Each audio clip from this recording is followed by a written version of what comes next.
Welcome back from the short commercial break of the Thomas Take Sports Podcast. I'm Ryan Thomas, and just ended the first part of today's show, a somber beginning to today's show. I really should have saved that for the end, talked about the fun stuff at the start, and then talked about the somber stuff at the end. Just really briefly, part one talked about the life and death of Chris Cornell, one of my favorite singers of all time, guy that really was a real guiding force musically in my life growing up, listening to Soundgarden, listening to Audioslave, listening to Chris Cornell in general as a solo artist. He was someone that I really prided myself on listening to, and a big loss for me as a music fan and for millions of other people around the world. I wanted to talk about him and what he meant to me, so feel free to listen to that part one of the Thomas Take, and thank you for hopping on for part two. So, wanted to talk about a polarizing athlete, per usual, a guy that has been in the sports headlines for more than a decade now. And it's hard to believe that draft that was headed by LeBron James was that long ago. And now here we are, started it in Cleveland, had the pit stop in Miami, back in Cleveland, wins the finals last year off a 3-1 deficit, comes back, wins it in 7 games at Golden State, I believe. And the year before, lost the finals. He lost the finals with the Heat, but he's been in the finals practically every year, that dating back to, I think, like 2007, something crazy.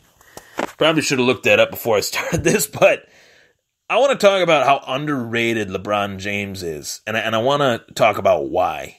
More specifically, why. The real question about LeBron is his all-time finals record, where he had won, 3 finals, 2 in Miami and 1 in Cleveland, but he has lost, I believe it is 3 or 4. And I'm going to look this up real quick just so I have it. But realistically, coming into the league, he was the chosen one. Everybody knew what he was going to bring to the table.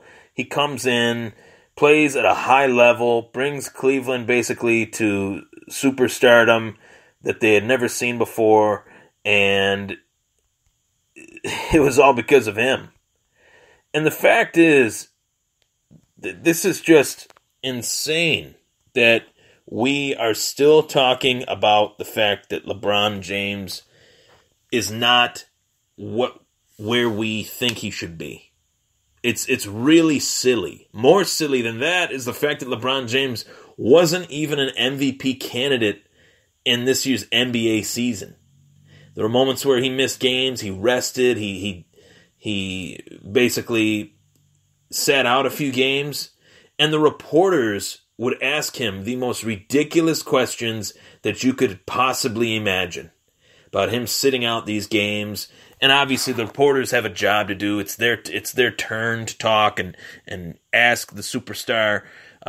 They have a job to do. They have questions that their bosses ask them to ask to the superstar. But to question why LeBron James would sit during a regular season game that virtually did not matter, as Cleveland's playoff chances were synced. They were set.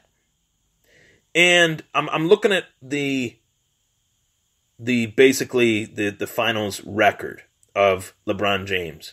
2007, they faced the San Antonio Spurs, the Cleveland Cavaliers, and they were swept. Virtually, the Cavs had no one on that team besides LeBron James. San Antonio obviously coached up by Greg Popovich and the Tim Duncans of the world, one of the most underrated basketball players of all time. But he has reached 6 straight finals appearances.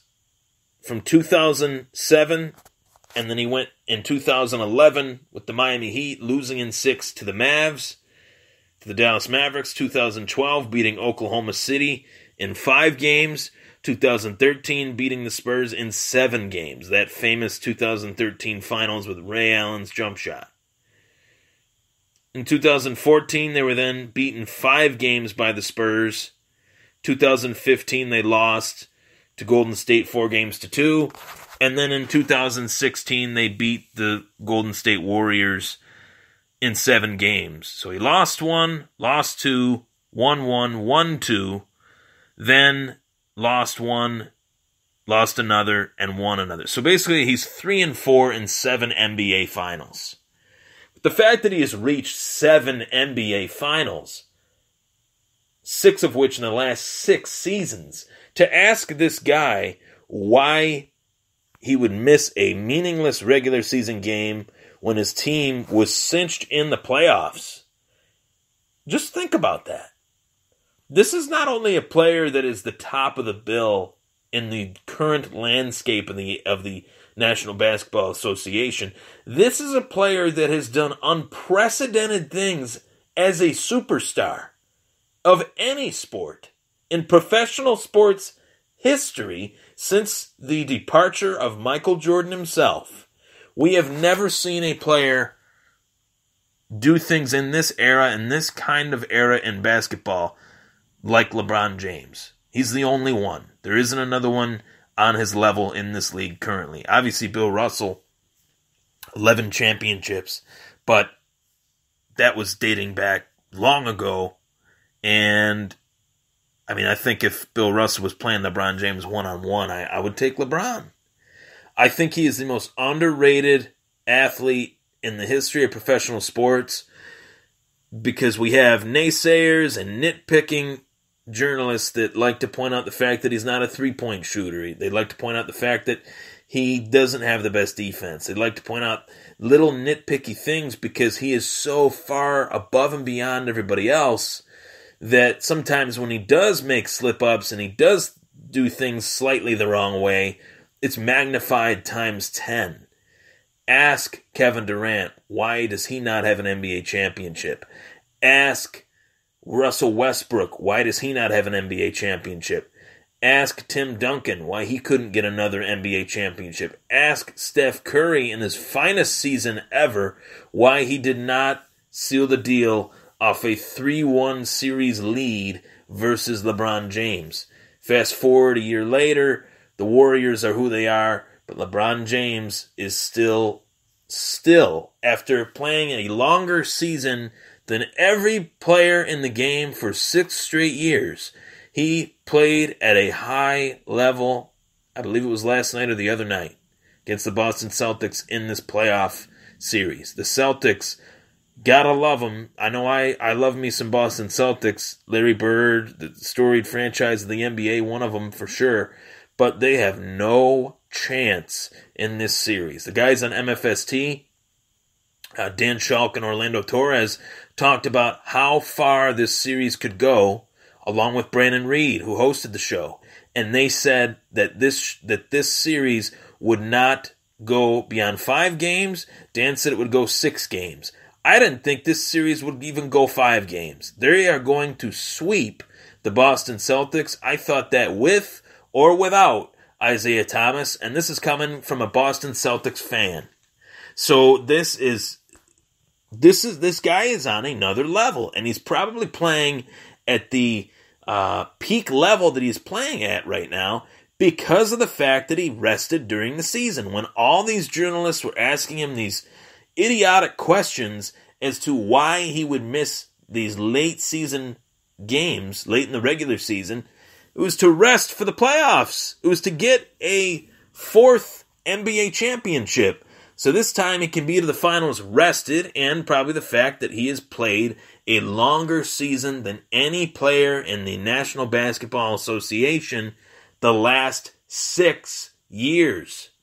And it's not like the years before he didn't go to the playoffs. The years before he was going to 6 straight NBA finals, he was in the playoffs.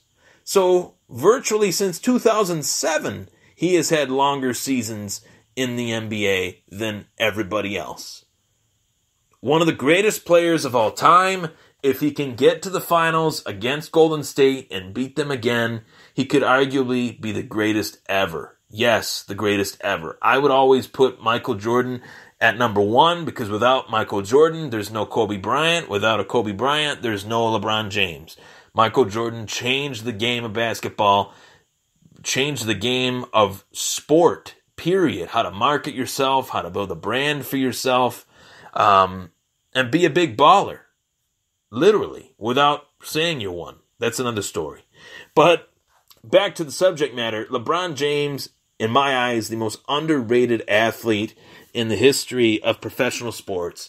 Name me one time we have seen an athlete come across the sports landscape that has immediately made a contribution to a cellar-dwelling team, a cellar-dwelling franchise from Cleveland, goes to Cleveland, brings Cleveland back to the precipice of the national basketball landscape, and turns their fortunes around completely for the better. Had he not left Cleveland and gone to Miami, Cleveland would not have the team that they have now. They would not have Tristan Thompson. They would not have Kyrie Irving.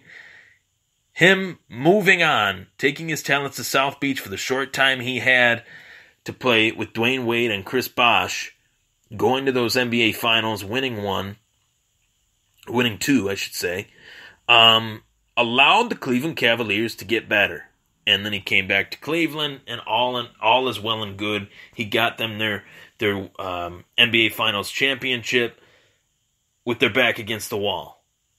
And Kyrie Irving definitely helped in that area too, as did Tristan Thompson. So it was a full circle of events for the career of LeBron James. And I think it's time that everybody just tip their cap and say, yep, this is the best player in the world at the sport of basketball. And the Golden State Warriors could have Steph Curry. They might have Kevin Durant. They might have Draymond Green. But they do not have LeBron James. And if LeBron James has two B- players around him, not saying that Kyrie and Tristan are, but let's just say hypothetically that they are. If LeBron James has two B- players, he can win an NBA championship with his back against the wall or with it not against the wall. He can either run the table or he's the guy that just does not go down. You could have a 3-1 series lead against him, but he'll come back. He'll find a way. A true leader, a true spokesman of the game, great for basketball. I do not think he gets the credit that he deserves. Point blank, I'm going to make my point very clear. I do not think he gets the credit that he deserves. I think he should be heavily marketed more. And it sounds crazy me saying that because obviously he's the first name that comes to everyone's mind when you say NBA today.